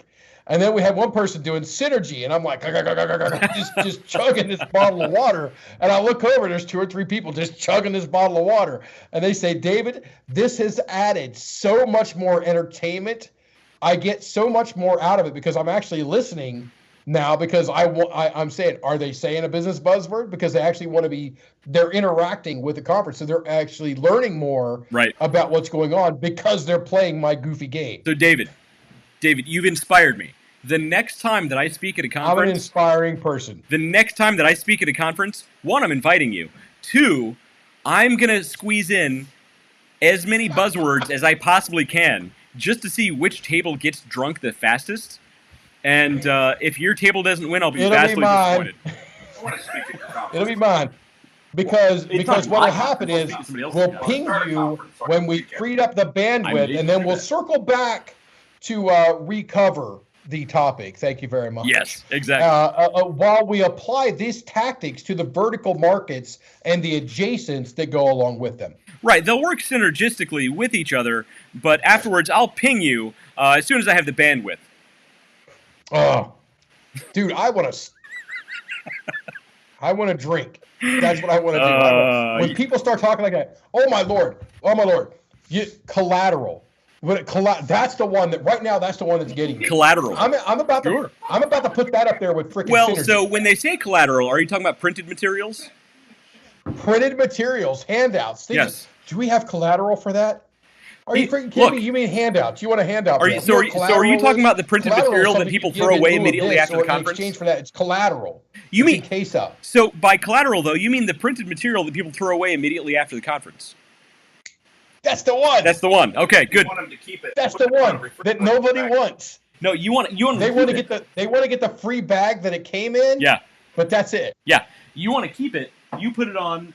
You put it on a keychain, or you put it on a little flash drive. Flash drives, yeah. They won't look at it. They'll keep the flash drive. Oh, give big square zip. So every urinal doesn't have an advertisement on it. Every urinal. Wait, hang on a second. Hang on. I think we need, David. I think we need to touch on something here. Matt just brought up a great point. If you're going to touch on Matt at the urinal, that's your business. So I'm going to touch on Matt at the urinal. He brought up a great point here, though. He actually said the word advertisement. Yes. Advertisement. Advertisement. Advertisement. I think he's showing his age. I think he needs to start wearing a monocle. And I think he's actually going to start quoting your 100-year-old marketing tactics. Dave left. No, you want an advertisement. You're talking about advertisement. Advertisement. Yes, advertisement. You're embarrassing your gene pool right now. So when we use the word advertisement, we must have a pipe. We must. I got to find a good one. Oh, here's a great one. Okay. Tell me more about your advertisement, sir. Tell me about the advertisement, Mr. Harmon. Well, you could say, like the daily specials. The daily specials of the advertisement. Okay, if there's one place I don't want to know about the daily specials, it's at the urinal. Like Davenport. No. Running a special. Oh, the Davenport. That's right. That's true. Oh. Or Dunkarees. This is everybody watching or listening. See the things you've been missing out on. And this is honestly why we started this. I've said it many, many, many times. Is we've all been through those conferences and meetings and stuff that Wes and I keep talking about. We've been there. Yes. We've been there, and they're boring as hell. Oh my God, they're boring as hell. There's no entertainment value, and that was literally topic one when West and I started this was Hi, we are going to make this yeah. I didn't say episode 1 was entertaining. I said, one of the things that we said was we were not going to be that, and we got there. We got there eventually. It took a little bit of booze, but we got there. Took a lot of booze. No, it actually didn't take a lot. So, I'll tell you real quick about one conference I went to. Okay. All right, so this very good friend of mine who was my trainer when I was with a certain insurance company, and he and I were driving one day, and I told him this unbelievably gross story that made him gag. You telling a story that makes somebody gag? I refuse to believe it. He was gagging while he was crying, laughing. He almost wrecked. I don't know where this is going. So he gets promoted a few weeks after this, right? And as part then of he his immediately promotion, fired you. No, he has to give a training lecture to 800 people, to the entire state of Ohio's this division of this company. And I sat right next to where he was speaking. And so I let him go for about 20 minutes into his training when I made that gagging sound. And he started laughing so hard they had to stop. They made me sit in the back of the room, yelled at me. That sounds right. Now that sounds right. That sounds yeah. It was the greatest moment in business in the history of man. That is why I'm not financially successful. Well, that's also why he landed in art school. The same one that I went to, by the way. So it might have went downhill. All right, so number four of Elon Musk's 5 rules for starting a business or company. Signal over noise. So the first 3 seemed obvious. This one is not so obvious, but I'm telling you, a lot of companies are making this mistake. He explains signal over noise as spending money on things that actually make money for the company or make the product or service better. How many companies do you see, big companies, the bigger you get, the more you see this offense happen, spending money on things that don't matter? And his example I don't totally agree with. He goes back to Tesla and how they don't do marketing. It's just word of mouth. But how many companies do you see just blowing money on things or projects that don't make... Now, some of these might have, PR value, things, you could argue things like that. But how many, again, the bigger you get, the more companies you see do this, just blowing money that don't improve the product or service for the customer. Think about the customer. Signal over noise. So there's a saying I have that goes along with this as well. Not signal over noise, but there is a big difference in being busy versus being productive. Mm-hmm. Yes. Oh, everybody out there, concept. Everybody out there watching or listening, no matter what level of your career you're in, how many times have you thought, I'm just doing busy work. I'm literally just spinning wheels to make somebody above me happy. Everybody out there has thought that at least once. Guaranteed. Yes, and I think about it's usually about once every minute of every single freaking day. The amount of stuff that I do that literally adds no value at all to the customer. Right. And is simply, in my words, busy work. Yes. It is. Wait, I got my pipe. Busy work. If I weren't busy as hell with my other stuff, yeah, okay. Give me something to keep me busy, to keep me productive, that may help, may give me some limelight or some insight into my future of how I can improve. But when I don't have time to do the busy work, the busy work needs to go away. Right.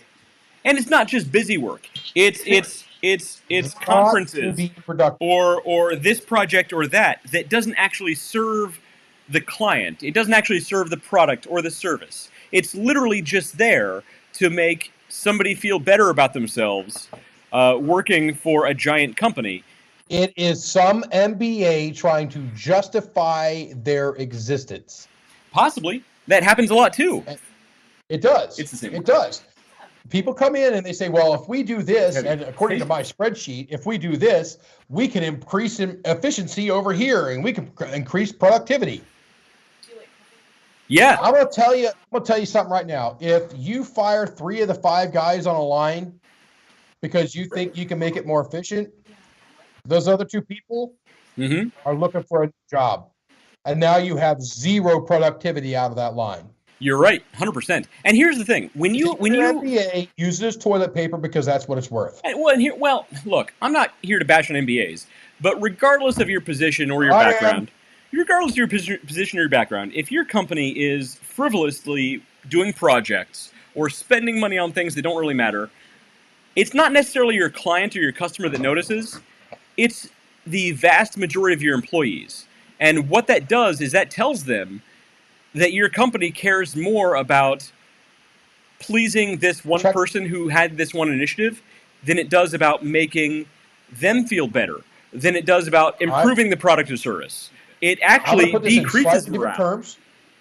They care more about checking a box. Well, sure. Yeah, it actually decreases about actual productivity. And it decreases morale over time. It can decrease morale really quick. It doesn't necessarily have to be over time, but yes, it can. If you have these things that people come in at this level, over time it'll wear and wear and wear and wear. But if you have a time like today, the world we're in now is business-wise, when you get into commodities, that tells you how much I've drank. I said commodities. Oh, he's getting into commodities. So, I hear it. Instead of commodes, commodity, you kick it into gear. It's like 0 to 60 in like 2 seconds. Wow. Commodities will like a motorcycle, doesn't it? Yes. If you're in the world of commodities markets right now, with the buying and selling of goods, the supply in the world right now is just completely shot. So stress is already high. So our busyness we're already busy doing things that we really shouldn't be doing. Right. And now to add busy work on top of it, man, it's just right. But here's morale's often it's off a cliff. It's a nosedive. Right. So signal over noise.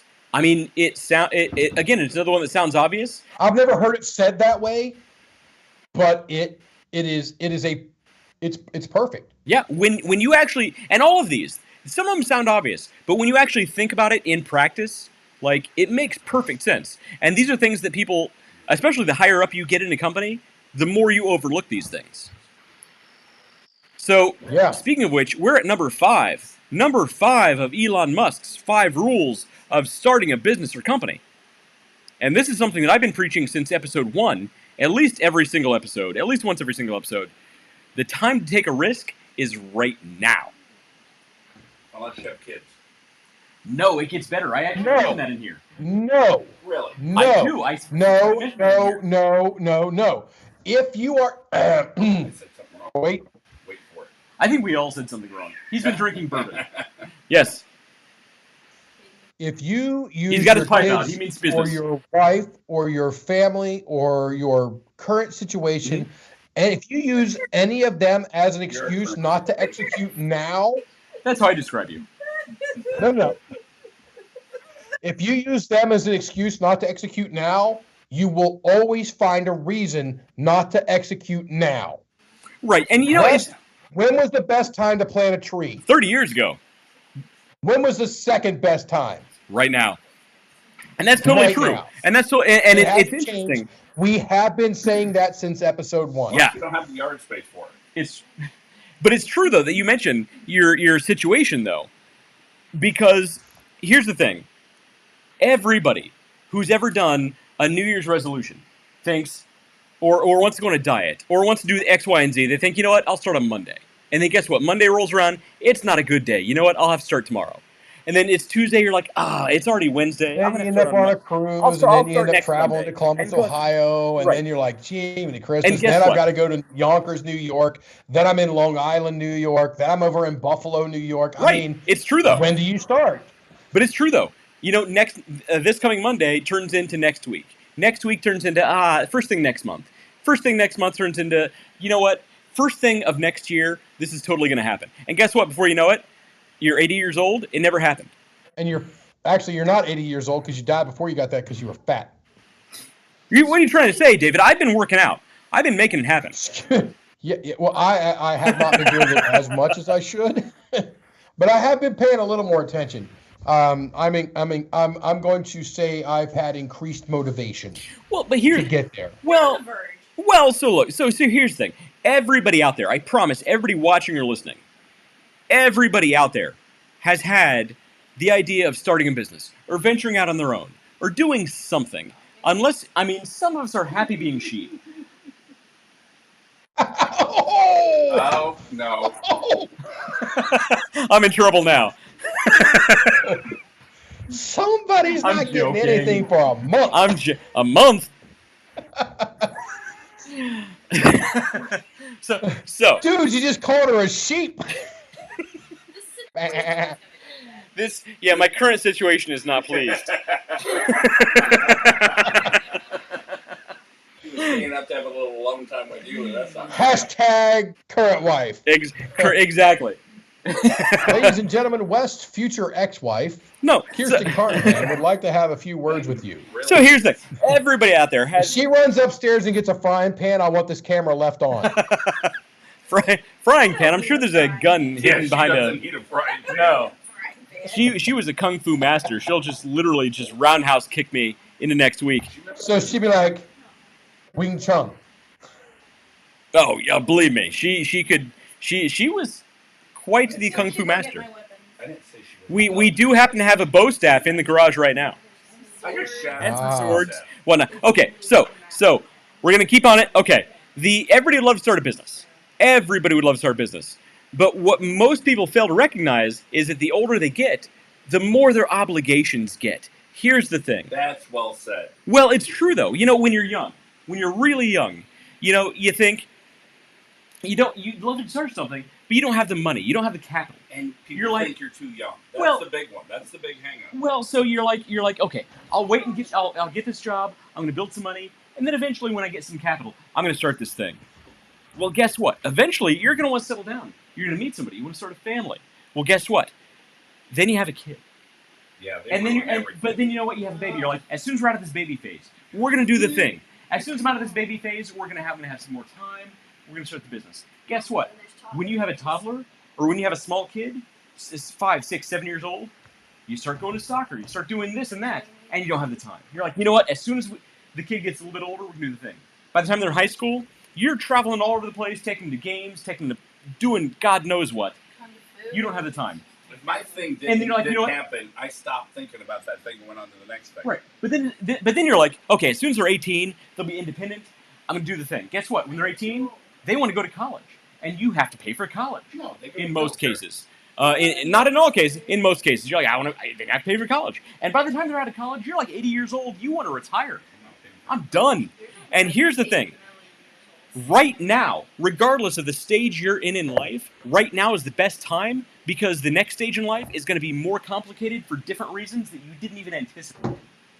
Always. Do it right now is the time. That was my point. That's a very, very good way of saying it. Thank you. Yes. So we've talked about, you know, if you wait till you're financially ready to buy a house, you're never buying a house. If you want to be financially or socially or responsibly ready to have a kid, you're never having a kid. It'll never happen. You got to pull the trigger. If you're waiting for all the freaking stars to align to start a relationship, you're never going to have a relationship. Yeah, you got to pull the trigger. If you are waiting for the worlds to get into the Tomb Raider alignment to start your business. Yeah. If you're waiting for the economy, to come back before you do X, Y, and Z for your business, guess what? It's never gonna happen. The best time to start a business is when the economy is down. Oh, right now, first and foremost. There has never been a better time in human history than 2020 to start a business. Yeah. Yeah, we're 2 years past that, West. That's my point, though. That's my point. When the chips were down, you know who was buying up? The people who knew you buy when it's down. You buy when it's down.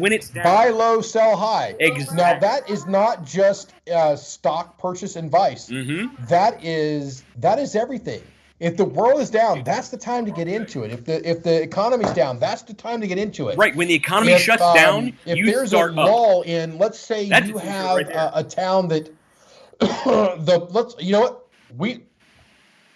It might not be a secret, but we like to drink. But let's say you're in a town that has, you know, a bit of a dip in the bar scene, and there's not a lot there. It's kind of iffy, and it's down, and people are like, well, I don't know if I want the bar scene anymore. Well, guess what? That's the time to actually open a freaking bar. That's the time to open a bar. That's to bring it. That's something new that's going to revive and only grow. Well, right, and here's the thing. Across the board. Well, and here's the thing. So and art never goes out of fashion. Right. So here's the thing. So who was it that said people don't want my financial advice because they don't want to get rich slow? Oh, I'm gonna look that up. I forget who said that. Well, it's a paraphrase. That up, Katie had a point. What's your point, Katie?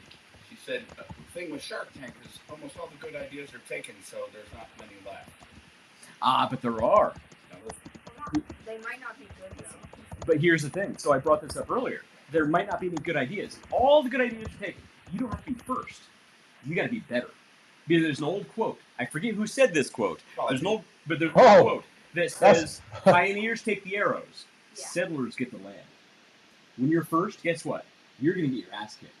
If you can come along second or third and do it better because you learned from their mistakes, guess what? You get the money. Mark Zuckerberg isn't one of the richest people in the world because he did it first. He's the richest in the world because he did it better. What the hell is that? That's your microphone.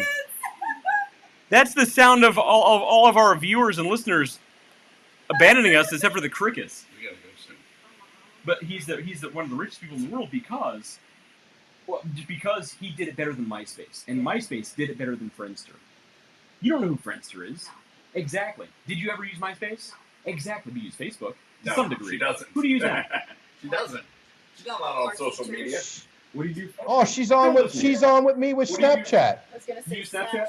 You use TikTok? No. Okay, pretend your dad's not here. She doesn't. What do you actually do? I check her phone. Like bacon again. Bacon? So you know how to hide all that stuff, right? If not, So I'll her have dad Noah is sitting reach right out to you. next to her. He'll show you. So her dad is So sitting right next to her. It was when you made that quote. I looked it up. I was like, I think I know who this is. And Yeah. it turns out I would have been correct, but I hedged my bet. It is Warren Buffett. Warren Buffett.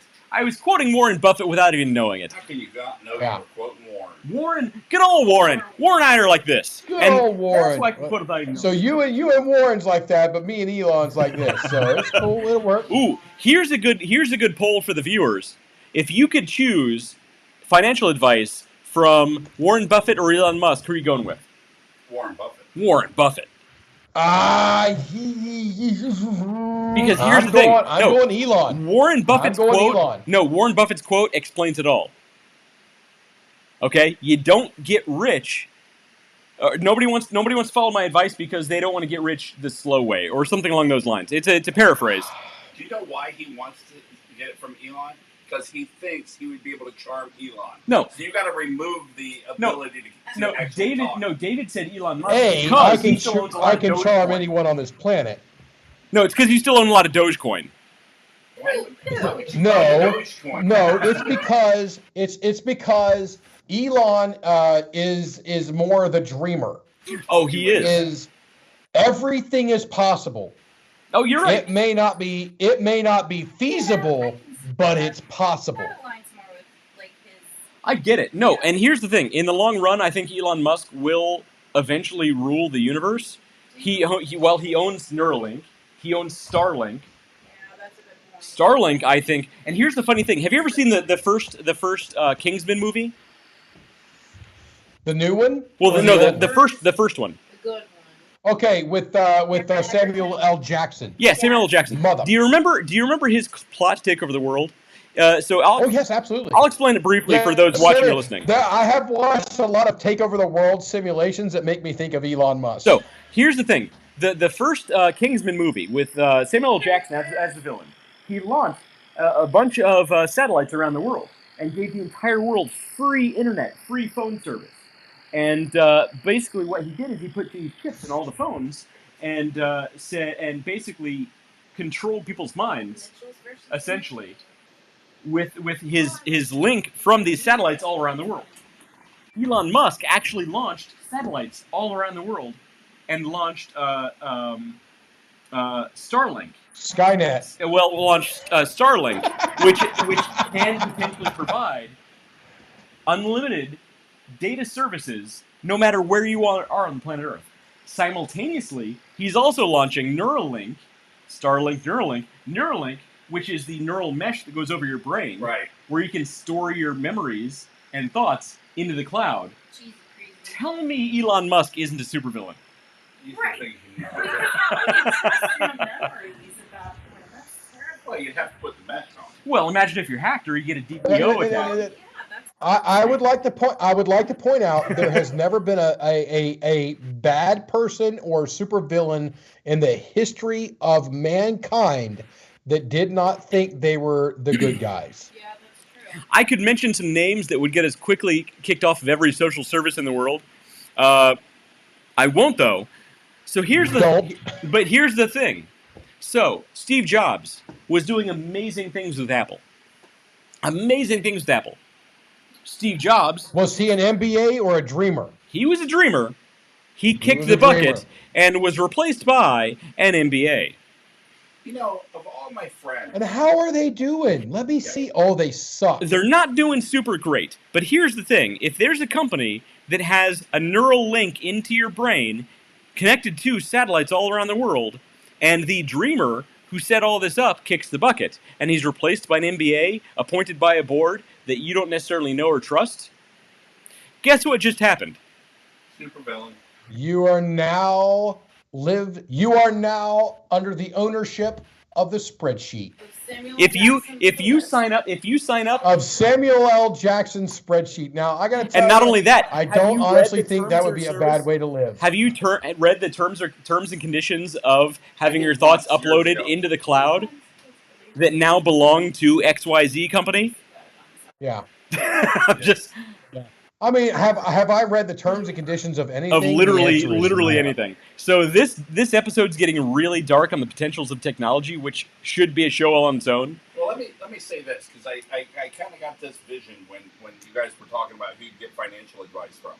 So based on 53 years of experience of all my friends, Based on this 53-year-old art student's experience, I can see Dave being the one friend who loses everything. because he's a dreamer. Because he I has am so willing to many- lose everything 1,000 times over. I think, though, that if he did, he would rebound. Right. I will think start that- over I think that it would 1,000 destroy times him. and be successful and fail 1,000 times. That's what makes me think he might be the one to lose it all. Well, here's the thing, though. So there is an old quote, and I actually fully endorse this. I love this. I don't know who said this, but I'm going to paraphrase the hell out of it. I'm trying to ignore the snarky comments from my current wife. I'm joking. Ladies and gentlemen, in the audience tonight, we have West's first ex-wife. So the quote, paraphrased terribly, is something about if you've ever started a business and you failed miserably, you are to be congratulated, because most people will have never taken that first step. It's a terrible paraphrase. That's not even close to what it originally said, but the sentiment is the same. Yep. Most people have never taken that first step. Most people are perfectly happy living their lives, taking orders from somebody else, and that's fine. And it's not for everybody, and I get it. But for everybody who's ever thought, if I just for a second ran my own show, I could do it, but they never pull the trigger, guess what they're thinking about on their deathbed? They have regrets.